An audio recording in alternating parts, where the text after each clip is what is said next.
शिव से मिलकर आए हो पार्थ, मेरे लिए क्या लाए हो। भाव से बढ़कर नहीं बोले शिव कुछ, मैं वही हृदय में लाया हूँ।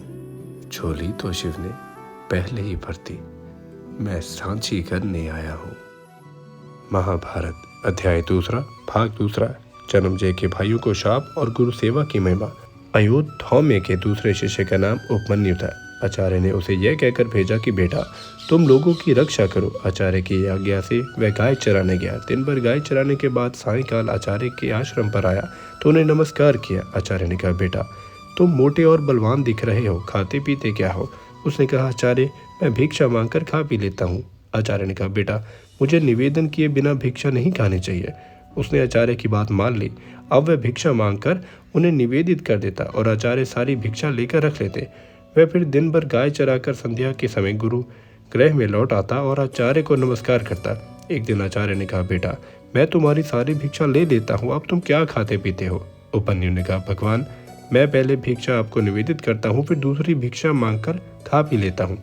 आचार्य ने कहा, ऐसा करना अंत्यवासी गुरु के समीप रहने वाले ब्रह्मचारी के लिए अनुचित है। तुम दूसरे भिक्षार्थियों की जीविका में अड़चन डालते हो और इससे तुम्हारा लोभ भी सिद्ध होता है। उपमन्यु ने आचार्य की आज्ञा स्वीकार कर ली।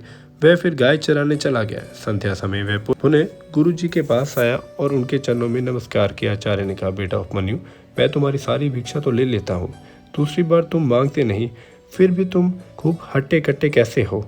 उपमन्यु ने कहा, भगवान मैं इन गायों के दूध से अपने जीवन निर्वाह कर लेता हूँ।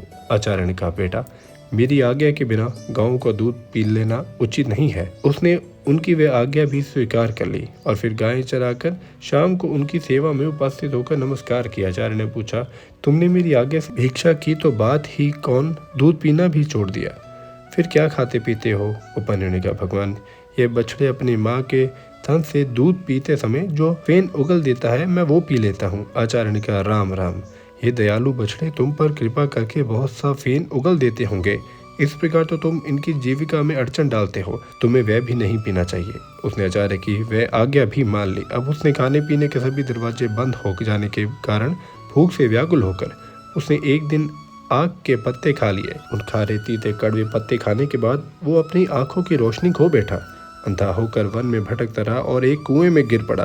सूर्यास्त हो गया परंतु उपमन्यु आचार्य के आश्रम नहीं लौटा। आचार्य ने शिष्यों से पूछा, उपमन्यु नहीं आया।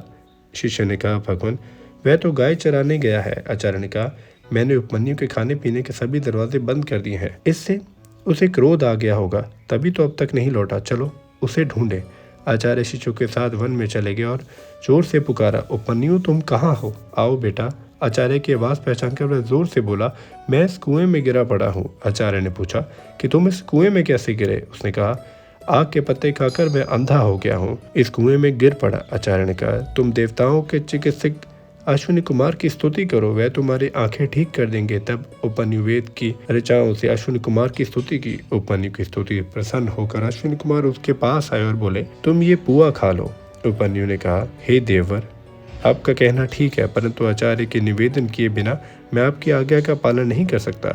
अश्विनी कुमार ने कहा, पहले तुम्हारे आचार्य ने भी हमारी स्तुति की थी और हमने उन्हें पुआ दिया था, उन्होंने तो उसे अपने गुरु के निवेदन किए बिना ही खा लिया। सो जैसा उपाध्याय ने किया वैसा ही तुम भी करो। उपमन्यु बोला, मैं आप लोगों से हाथ जोड़कर विनती करता हूँ, आचार्य को निवेदन किए बिना मैं पुआ नहीं खा सकता।